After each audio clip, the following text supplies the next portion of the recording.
जय मसीह की दोस्तों। आज मैं आपको एक ऐसा रहस्य बताने वाला हूँ जिसे दुनिया नहीं जानती। क्या हो अगर मैं आपसे कहूँ कि जिस इतिहास को हम बचपन से सच मानते आ रहे हैं उसमें एक बहुत बड़ा पन्ना गायब है। हमें हमेशा से यही बताया गया है कि डायनासोर इंसानों के पैदा होने से करोड़ों साल पहले ही इस धरती पर खत्म हो चुके थे।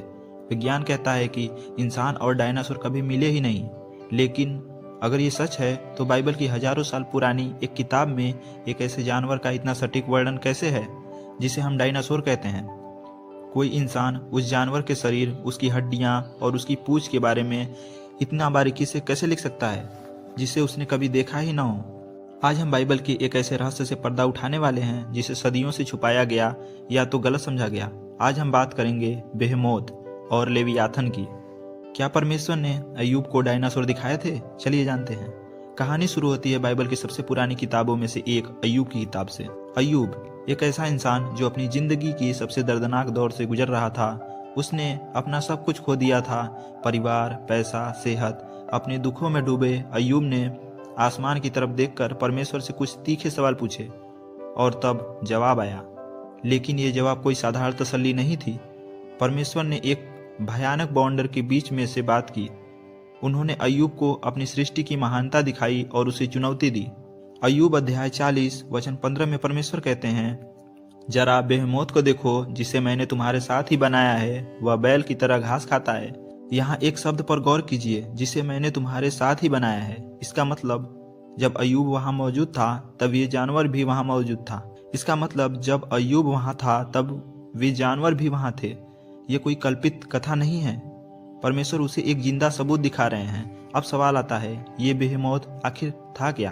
कहा जाता है कि बेहेमोथ शब्द का मतलब होता है जानवरों में सबसे महान या विशालकाय पशु। कई सालों तक बाइबल के विद्वानों ने, हमारी बाइबल के फुटनोट्स ने यह दावा किया है कि शायद यह जानवर एक हाथी है या फिर एक दरियाई घोड़ा, क्योंकि ये दोनों घास खाते हैं और बहुत ताकतवर होते हैं। लेकिन जैसे ही हम अगले वचन को पढ़ते हैं, हाथी और हिप्पो वाली थ्योरी पूरी तरह फेल हो जाती है। वचन 16 और 18 में लिखा है, देखो उसकी कमर में कितनी शक्ति है, उसकी हड्डियां पीतल की नलियां जैसी और उसके हाथ पैर लोहे की छड़ों के समान हैं। यहाँ तक तो ठीक है, लेकिन अब आता है वो सबूत जो इस रहस्य को पूरी तरह पलट देता है। वचन 17 को सुनिए, वह अपनी पूंछ को देवदार के पेड़ की तरह हिलाता है। अब आप एक पल के लिए रुकिए और सोचिए, क्या आपने कभी हाथी की पूंछ देखी है? वो एक पतली रस्सी जैसी होती है। क्या आपने कभी दरियाई घोड़े की पूंछ देखी है? वो एक छोटी सी टहनी जैसी होती है। बाइबल जिस देवदार के पेड़ की बात कर रही है वह इज़राइल और लेबनान के सबसे विशाल और मजबूत पेड़ होते हैं। इतिहास में केवल एक ही ऐसा जानवर हुआ है जिसकी पूंछ एक विशाल देवदार के तने जैसी मोटी और लंबी होती थी। विज्ञान उसे सौरोपोड कहता है। वह लंबी गर्दन और लंबी पूंछ वाले डायनासोर जैसे ब्रेकियोसारस। अगर अय्यूब ने कभी डायनासोर को नहीं देखा था तो उसने उसकी पूंछ की तुलना एक विशाल पेड़ से क्यों की? लेकिन परमेश्वर यहीं नहीं रुकते। जमीन के राजा बेहेमोथ के बाद वे अय्यूब का परिचय करवाते हैं पानी के शैतान से, जिसका नाम है लेवियाथन।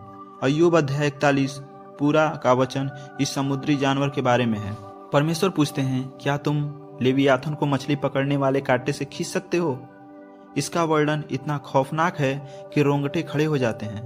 बाइबल कहती है कि उसकी खाल इतनी मजबूत है कि भाले उससे टकराकर टूट जाते हैं, तीर उसे भेद नहीं सकते और लोहे के हथियार उसके सामने भूसे की तरह है। आज वैज्ञानिक हमें कवच वाले डायनासोर या मोसोसोरस और क्रोकोसारस जैसे विशाल समुद्री रेप्टाइल्स के बारे में बताते हैं। क्या लेवियाथन उन्हीं में से एक था? लेकिन सबसे चौंकाने वाली बात वचन 19 से 21 में लिखी है, उसके मुंह से जलती हुई मसाले निकलती हैं और आग की चिंगारियां छूटती हैं। उसकी नथुनों से धुआं निकलता है और उसके मुंह से आग की लपटें निकलती है। आज हम इसे पढ़कर कहते हैं कि यह संभव है। कोई जानवर आग कैसे उगल सकता है? लेकिन जरा सोचिए, हम जुगनू को जानते हैं जो रोशनी पैदा करता है। हम इलेक्ट्रिक ईल को जानते हैं जो बिजली पैदा करती है। हम बम्बार्डियर बीटल को जानते हैं जो अपने शरीर से खौलता हुआ केमिकल फेंकता है। तो क्या यह मुमकिन नहीं है कि अतीत में कोई ऐसा विशाल जीव रहा हो जिसके शरीर पर तंत्र आग का धुआं पैदा कर सकता हो। शायद इसलिए दुनिया भर की हर संस्कृति में, चाहे वो चीन हो या यूरोप, ड्रैगन्स की कहानियां पाई जाती है। क्या वो कहानियां भी लेवियाथन को देखकर ही बनी थी? तो आखिर सच क्या है? बाइबल कहती है कि बेहेमोथ परमेश्वर की सृष्टि का प्रधान है। इसका मतलब वो परमेश्वर का बनाया सबसे बेहतरीन और सबसे विशाल जानवर है। आज हमें स्कूलों में पढ़ाया जाता है कि डायनासोर लाखों साल पहले ही मर गए थे, लेकिन अय्यूब की किताब हमें सोचने पर मजबूर करती है। अगर वो लाखों साल पहले मर गए थे तो उसका इतना सटीक वर्णन, उसकी पूंछ, उसकी हड्डियों की बनावट और उसकी वो ताकत बाइबल के पन्नों में क्या कर रही है? क्या ऐसा हो सकता है कि बाढ़ के बाद भी डायनासोर जिंदा बचे थे? और क्या शुरुआती इंसानों ने उन्हें अपनी आंखों से देखा था? फैसला आपको करना है। क्या बेहेमोथ सिर्फ एक हिप्पो था, या वो एक भूला हुआ डायनासोर था जो इंसानों के साथ इस धरती पर चलता था? नीचे कमेंट करके अपनी राय बताएं। क्या आपको लगता है कि बाइबल में डायनासोर का जिक्र है? और अगर यह वीडियो आपको पसंद आया है और आप बाइबल के ऐसे ही रहस्य और गहरे रहस्यों को जानना चाहते हैं तो मेरे चैनल को सब्सक्राइब करें।